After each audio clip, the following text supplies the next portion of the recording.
My mother gave away my personal belongings to my aunt's kids without asking, then demanded I pay rent and cover tuition for them while guilt-tripping me into thinking it was my responsibility. Part 1. I've been holding onto this for a while now, and I feel like I just need to get it out. It's a long story, but I need to share it somewhere because it's been eating me alive. For context, my mother and I have always had a complicated relationship.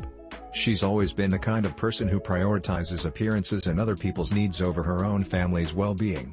Growing up, I learned to keep my head down and not make waves, even when things felt unfair. But this time, it was too much. It all started when my aunt moved in with us. Her husband had left her, and she had nowhere else to go.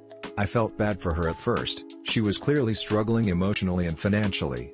She brought her kids along, and I understood that it was a tough situation for everyone involved. I wanted to be supportive, but I didn't realize how much of a toll it would take on me and my child. At first, things seemed okay. Crowded, sure, but manageable. Then one day, I came home to find that some of my personal belongings were missing. These weren't just random items, they were things that held deep sentimental value to me. Things I had saved up for, things that had memories attached to them.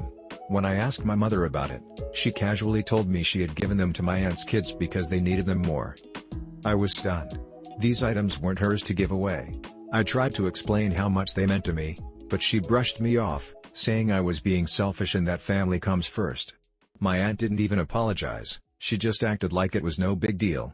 Her kids were already using my things, and when I asked for them back, I was met with guilt-tripping stares and comments about how they've already gotten used to them or you're not a child anymore, let it go. I swallowed my anger and tried to let it slide, but it didn't stop there. My mother started expecting me to contribute more financially to support my aunt and her kids. At first, it was small things, helping with groceries or picking up extra supplies for the kids.